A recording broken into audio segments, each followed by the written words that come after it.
Today we're going to discuss the third part to module 2, that is securitization.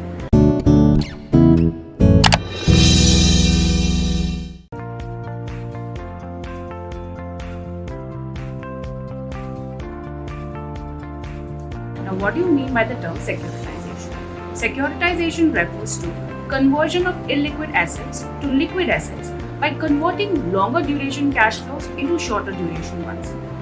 Securitization denotes the process of selling assets by the person holding it to an intermediary, who in turn will break such assets into marketable securities. Securitization is the process where pools of individual loans, receivables, or debt instruments are packaged in the form of securities. The credit status or rating of the securities are enhanced and distributed to investors. Now we move on to see the parties involved in securitization. Number 1, the seller. This is the entity who sells the assets and gets loans. Second, the originator. This is the entity in whose books the assets to be securitized originate. Third, special purpose vehicle, also known as SPV. This is the entity through which the securitization transaction is actually operated. That is, who buys the assets to be securitized and then issues marketable securities backed by those assets. Next, investors. These are the entities that are looking for investment opportunity for their surplus funds. They buy the securities issued by the SPV and get returns in the form of interest and principal repayment as per agreed schedules. Last, the other parties. The obligators, rating agencies, administrator, agent, and trustee. Now we will discuss the features of securitization. Number 1, marketability. The very purpose of securitization is to ensure marketability to financial gains. Hence, the instrument is structured in such a way as to be marketable. Second, merchantable quality. To be market acceptable, a securitized product should be of saleable quality. This concept, in case of physical goods, is something which is acceptable to merchants in normal trade. When applied to financial products, it would mean that the financial commitments embodied in the instruments are secured to the investor's satisfaction. To the investor's satisfaction is a relative term, and therefore the originator of the securitized instrument secures the instrument based on the needs of the investor. Next, wide distribution. The basic purpose of securitization is to distribute the product. The extent of distribution which the originator would like to achieve is based on a comparative analysis of the costs and the benefits that can be achieved. Wider distribution leads to cost benefit, in that the issuer is able to market the product with lower return and hence lower financial cost to him. But a wide investor base involves the high cost of distribution and servicing. The next feature is homogeneity. To serve as a marketable instrument, the instrument should be packaged into homogeneous lots. Homogeneity is a function of retail market. Next, commoditization. Securitization is the process of commoditization, where the basic idea is to take the outcome of this process into the capital market. Thus, the result of every securitization process, whatever might be the area to which it is applied, is to create certain instruments which can be placed in the market. Next, integration and differentiation. Securitization is the process of integration and differentiation, where the entity that securitizes its assets first pools them together into a common one. It is the process of integration. Then the pool itself is broken into instruments of fixed denomination. This is the process of differentiation. Securitization mechanism. Now, the securitization is the process in which certain types of assets are pooled so that they can be repackaged into interest-bearing securities. The interest and principal payments from the assets are passed through to the purchases of the securities. Party involved in securitization, number 1 being the originator. It is the entity which makes loan to borrower. Next, the SPV, special purpose vehicle. It is the entity which buys assets from the originators and packages them into securities for further sale. It makes payment to the originator for the same. Next, investors. It is the parties to whom securities are sold. Normally, the investors are financial institutions, mutual funds, provident funds, pension funds, insurance, etc. Obligator. It is the original buyer who raises the loan from the originator. Next, credit rating agency. It provides value addition to securities. Apart from SPV, a trustee is normally appointed to oversee the process of securitization. An escrow account is credited for the purpose of distributing the receivables to the investors in the deal. Such escrow account is maintained by the trustee. Next, pass-through certificates. As and when cash, that is principal and interest, is received from the original borrower by the SPV, it is passed on to the holders of certificates at regular intervals, and the entire principal is returned with the retirement of the assets packed in equity. Thus, pass-through certificates have a single maturity structure.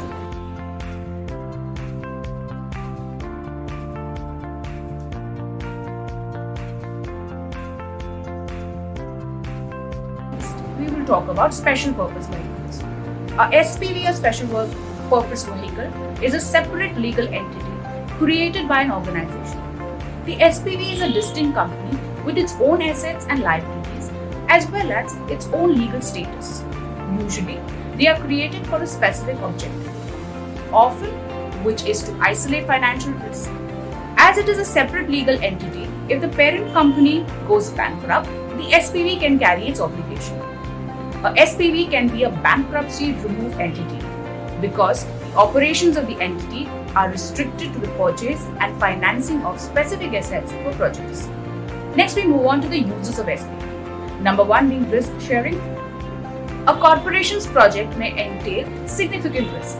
Creating an SPV allows the corporation to legally isolate the risk of the project and then share this risk with other investors. Asset transfer.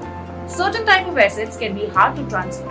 Thus, a company may create an SPV to own these assets. Last, property sales. If the taxes on property sales are higher than that of the capital gain, a company may create an SPV that will own the properties for sale. It will allow them to sell the SPV instead of the property and pay tax on capital gain instead of the property sales tax.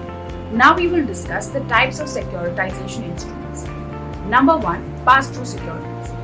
As and when cash, that is principal and interest, is received from the original borrower by the SPV, it is passed on to the holders of certificates at regular intervals, and the entire principal is returned with the retirement of the assets. Thus, pass-through certificates have a single maturity structure.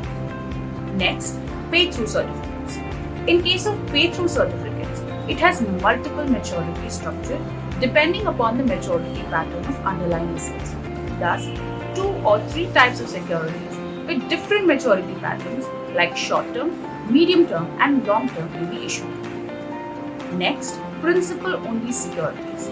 The investors only receive the principal component of underlying loans.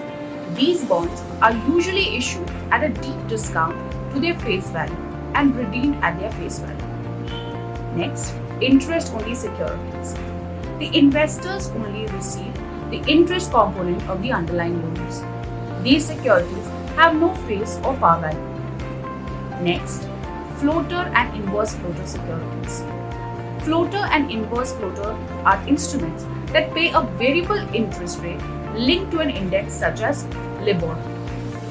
The floater pays an interest rate in the same direction of the interest rate movements, while a reverse floater pays an interest in the opposite direction of the interest rate movements. Next, amortizing and non-amortizing securities.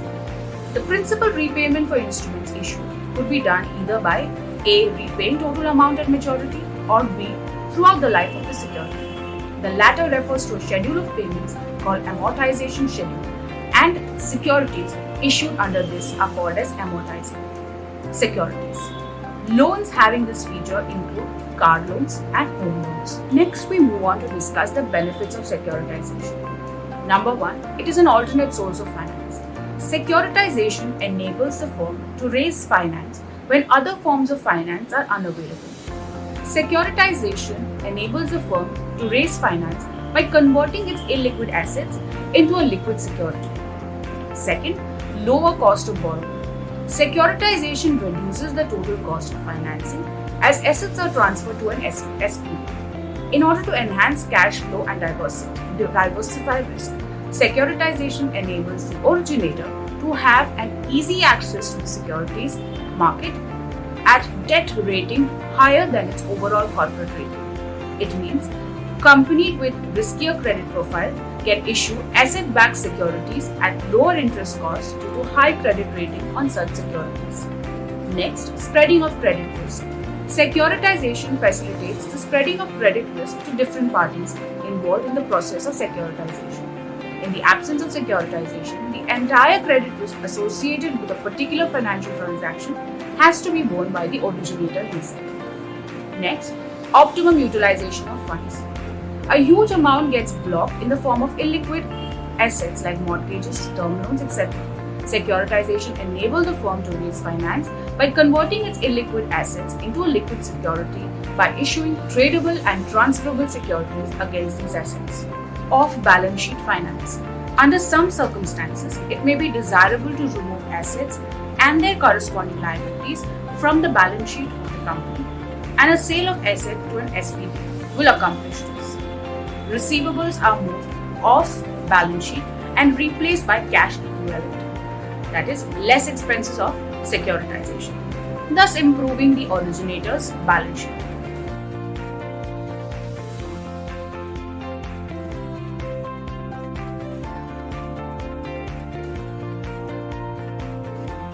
Last, new avenue of investment.